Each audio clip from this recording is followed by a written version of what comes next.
Hello everyone, Indian solar প্যানেলে আমি অভিজিৎ আপনাদের সকলকে স্বাগত জানাই আরও একটা নতুন ভিডিওতে।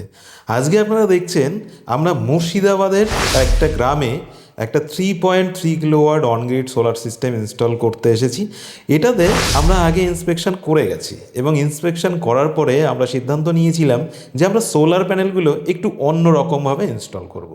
তো আপনারা ডেমোটা দেখে নিশ্চয়ই বুঝতে পেরেছেন। তো এখন চলুন একদম শুরুর থেকে শেষ পর্যন্ত কাজটা আপনাদের দেখাবো।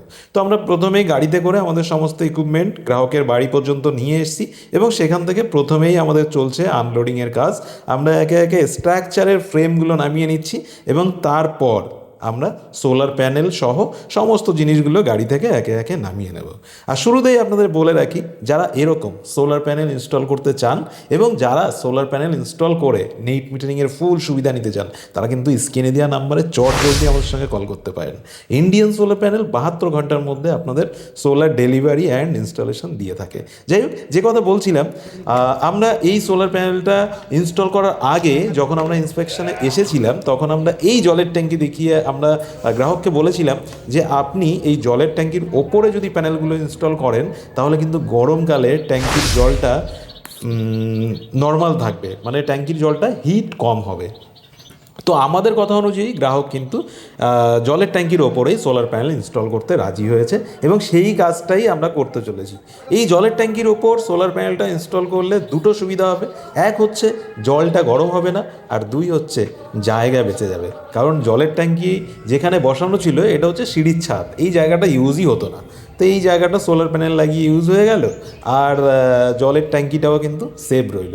মানে রোদের হাত থেকে জলকে কোনোভাবেই গরম হতে দেওয়া যাবে না। গরমকালে যেটা হয় না, আমরা যখন ট্যাপ খুলি গরমকালে তখন মনে হয় যেন মানে আগুনে হাত দিচ্ছি, সেই জলটা চোখে মুখে দেওয়া খুব অস্বস্তিকর হয়ে যায়। তো অনেককেই দেখেছি শেড করে ঢাকা দিয়ে দিতে। তো আমরা কিন্তু শেডের খরচাটা বাঁচিয়ে দিলাম। যেহেতু উনি সোলার ইনস্টল করছে সেহেতু সোলার প্যানেল দিয়েই জলের ট্যাঙ্কিটাকে পুরো ছায়ায় আচ্ছাদন দেওয়ার জন্যে একদম উপরে সোলার প্যানেলগুলো ইনস্টল করে দিলাম। তো এই কাজটা আপনাদের কেমন লাগছে, মানে এই যে আইডিয়াটা আপনাদের কেমন লাগছে অবশ্যই কমেন্ট সেকশানে কমেন্টস করে জানাবেন। আপনাদের প্রত্যেকের কমেন্টসের রিপ্লাই দেবো আমি। তো যে কথা বলছিলাম, এখানে আমরা ইউটিএলের সোলার প্যানেল ইনস্টল করছি। তো এখানে ইউটিএলের টপকন বাইফেশিয়াল 590 ওয়াটের সোলার প্যানেল আমরা নিয়েছি, যেটা কিন্তু কাস্টমারের রিকোয়ারমেন্ট ছিল। আর এছাড়া আমরা যে সোলার ইনভার্টারটা ইউজ করেছি সেটা হচ্ছে UTL 3.3 kilowatt on-grid solar inverter.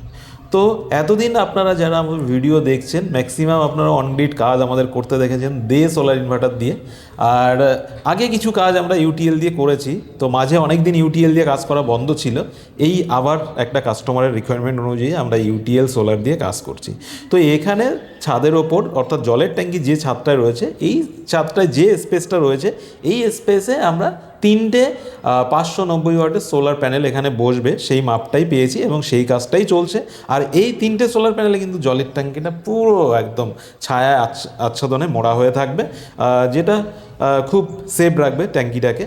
আর যেটা বলার সেটা হচ্ছে আপনারাও কিন্তু চাইলে এইভাবে সোলার ইনস্টল করতে পারেন। আর আমি আপনাদের আর একটা কথা বলবো, সোলার প্যানেল যখন ইনস্টল করছেন খুব বেশি হাই রাইজ করে না করাই ভালো। কারণ বেশি হাই রাইজ করে করলে পরে একটা অসুবিধা হয়, সেটা হচ্ছে বিশেষ করে এই শীতকালটাতে বা যখন প্যানেলটা আপনি ওয়াশ করতে যাবেন তখন একটা অসুবিধা হয়। অসুবিধাটা হচ্ছে যখন আপনি ক্লিন করতে যাবেন, ক্লিনিং ওয়াইপার ঠিক মতন চালানো যায় না, অসুবিধা হয়। তারপরে দাঁড়ানোর জায়গার একটা অসুবিধা হয়। তো যাই হোক, এই সমস্ত অসুবিধা যাদের না থাকবে তারা হাই রাইজ করে লাগাতে পারেন। আর যারা মোটামুটি এই সমস্ত ঝামেলায় যেতে না চান তাদেরকে আমি বলবো একটু শর্ট হাইট করে লাগাতে, যাতে নাগালের মধ্যে আপনি ওয়াইপার চালাতে পারেন বা প্রেশার পাম্প দিয়ে জলের স্প্রে দিয়ে আপনি প্যানেলটাকে ধুতে পারেন। কারণ প্যানেলটা ঠিকঠাক আপনি ক্লিন না রাখলে একটা সমস্যা যেটা হয় সেটা হচ্ছে পাওয়ার জেনারেশন কিন্তু অনেকটাই কমে যায়। মোটামুটি বলা যায় যে প্যানেলের উপরে যদি একটু মোটা লেয়ার পড়ে যায় তাহলে 50 to 60% পাওয়ার জেনারেশন কমে যায়, এটা আমরা দেখেছি। এবং তার চেয়েতেও বেশি লেয়ার পড়লে তো আরোই কমতে পারে। তো প্যানেল কিন্তু নিয়মিত পরিষ্কার করা উচিত এবং প্যানেল নিয়মিত পরিষ্কার করে রাখলে পাওয়ার জেনারেশন খুবই ভালো হয়। আর যেটা বলার সেটা হচ্ছে এইখানে আমরা যে প্রজেক্টটা ইনস্টল করছি এখানে কিন্তু গ্রাহকের বাড়িতে দুটো এসি চালাবেন। এসিগুলো 5 স্টার 1.5 টনের এসি। এই এসিগুলো কিন্তু পুরো চলবে এবং আমরা বলেছি যে এই এসিগুলো আপনি গরমের সময় ফুল ফিল চালিয়ে আপনার ইলেকট্রিক বিল কিন্তু 300 থেকে 350 টাকার মধ্যে থাকবে, এবং সেটাই হবে। কারণ আমরা এর আগে একটা কনজিউমারের বাড়িতে আমরা দেখেছি, সেটার ভিডিও আমার কাছে রয়েছে। 3 কিলোওয়াটে যখন সানলাইট, বেশ ভালো সানলাইট রয়েছে, অর্থাৎ দুপুর 12টা-1টার দিকে, তখন দেখলাম 2774 ওয়াট পাওয়ার জেনারেশন হচ্ছে। 3 কিলোওয়াট সোলার প্যানেলে 2774 ওয়াট পাওয়ার জেনারেট হচ্ছে, মানে ভাবতে পারছেন কি অস্বাভাবিক পাওয়ার জেনারেট হচ্ছে।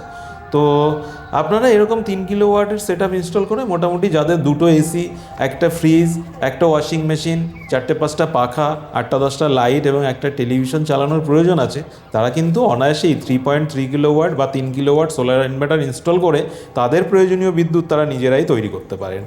আর যাদের এসি একটু বেশি চলবে, মানে 3টে এসি চলবে, তারা 5 কিলোওয়াটে করে নিতে পারেন। 5 কিলোওয়াট করলে তাদের মোটামুটি 3টে এসি বা 4টে এসি আপনারা কিন্তু অনায়াসেই চালাতে পারেন। তো অবশ্যই আমি সবাইকে বলবো যে আপনারা প্রত্যেকে সোলার ইনস্টল করুন এবং সোলার ইনস্টল করে নিজের প্রয়োজনীয় বিদ্যুৎ নিজেই বাড়িতে উৎপাদন করুন। তো আমাদের কাছে অনগ্রিড, অফগ্রিড, হাইব্রিড সমস্ত রকম সোলার আপনারা পেয়ে যাবেন, অ্যাভেলেবেল রয়েছে।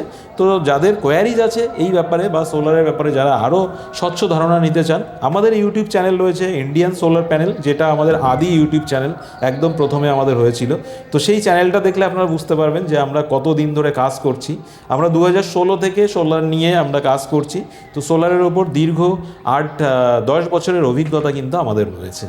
তো আপনাদের একটা কথা বলবো, সেটা হচ্ছে আপনারা যাকে দিয়েই সোলার ইনস্টল করান বা সোলারে কাজ করান, একটা জিনিস আপনারা অবশ্যই দেখবেন, তার প্রিভিয়াস এক্সপিরিয়েন্সটা যেন মিনিমাম 5 ইয়ার্সের এক্সপিরিয়েন্স থাকে। কারণ সোলারে যদি এক্সপিরিয়েন্স কম থাকে, সেক্ষেত্রে কিন্তু গ্রাহক সমস্যায় পড়তে পারে।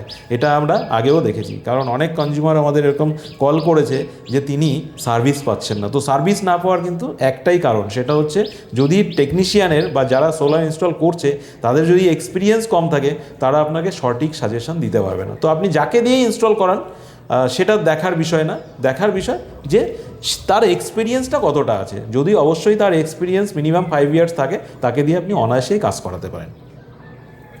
তো এইখানে আমরা অনগ্রিড সোলার ইনস্টল করছি সেহেতু এখানে আমরা এটাও বলেছি গ্রাহককে যে আপনার টোটাল নেট মিটারিংয়ের সমস্ত ডকুমেন্টস এবং নেট মিটারিং করার জন্যে যা কিছু প্রয়োজন সমস্ত হেল্প আমরা করব। নেট মিটারিং পেয়ে গেলে অনগ্রিড সোলার ইনভার্টারের পুরোপুরি সুবিধা পাওয়া যায়।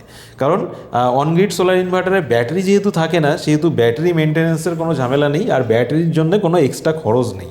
তাই অনগ্রিড সোলার ইনভার্টার অবশ্যই খুবই কম খরচে ইনস্টল করা সম্ভব। তো আজকের ভিডিও আর লম্বা করব না, দেখা হবে আবার পরবর্তী ভিডিওতে। অবশ্যই আপনারা ইন্ডিয়ান সোলার প্যানেলের সঙ্গে থাকুন, ইন্ডিয়ান সোলার পাওয়ারের সঙ্গে থাকুন। আজকের মতন টাটা, বাই বাই। সকলে ভালো থাকবেন, সুস্থ থাকবেন।